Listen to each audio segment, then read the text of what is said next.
When someone says, "that sounds sweet," they probably don't mean it literally, but they should mean it literally.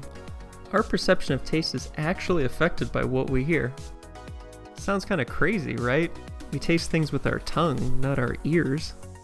But to prove this point, researchers at Cornell in 2015 recreated the hum of an airplane cabin and had participants rate the intensity of food flavors while listening to the sound. Salty, sour, and bitter perceptions were unchanged, but the sense of sweet taste was significantly reduced, and umami significantly increased by the hum of the airplane. Same food, different perception, affected only by the background noise. So what's going on? How is this possible? We have a branch of our facial nerve called the chorda tympani, which goes from the front 2/3 of our tongue across the eardrum and to the brain. So a nerve that helps us taste is also in our ear. That is not all. Also along this pathway are parasympathetic nerve fibers to the salivary nucleus of the brainstem, meaning our body triggers saliva production automatically when this nerve is activated. Sweet flavors are anatomically tethered to sweet sounds. But sound can also dull our senses. Researchers found random, white, noisy sounds above 100 decibels, which isn't that uncommon in a busy restaurant, can actually suppress our sweet and salty perception and overall decrease our enjoyment of a meal. But what about the sound food makes itself? When you bite into something crunchy or crisp, that also produces a sound your brain interprets and associates with food. Evolutionarily, we use this to evaluate if a food was safe to eat. A crunchy, fresh vegetable versus a mushy, soft one. In another study, researchers gave apples to participants with headphones that could dampen the crunch sound of biting into an apple. Without changing the sounds, participants rated the apples as fresh, but when the crunching sound was reduced, they rated the apples as less crisp and less fresh, even though it was the same apple.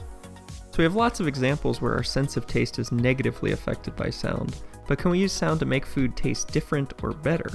Famously, the 3 Michelin star restaurant The Fat Duck served a dish called Sound of the Sea, which consisted of seafood, edible sand, and a conch shell with an iPod and headphones in it that played sounds of waves and seagulls.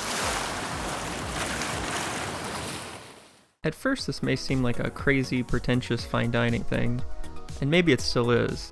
But we know the sound affects our sense of taste, and so maybe that caviar and sashimi tastes a little fresher because you're hearing the sounds of the ocean while you're eating it. Or another example, Krug offered an acoustical pairing for their champagne, providing a unique sound to go with each bottle. It's hard to say if the sound itself is enhancing the flavor, or just the placebo effect of being told it will enhance the flavor, not to mention spending hundreds of dollars on the bottle. The body of evidence provides specific sounds to target and enhance specific tastes. I'll play a few now. You can grab a snack and try to see if it changes the flavor for you. Close your eyes and concentrate on the flavor and the sound. Sweet is enhanced by high-pitch, slow major chords from pianos, flutes, and violins.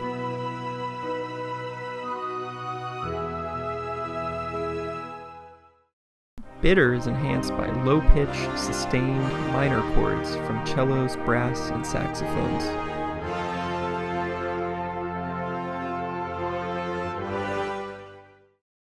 Sour is enhanced by high-pitch, faster, irregular, dissonant chords from percussion or synthesizers.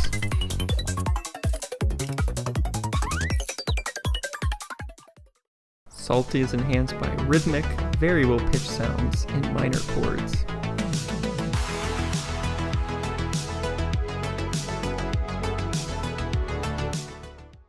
And finally, spicy is enhanced by high-pitched, fast, dissonant, distorted sounds.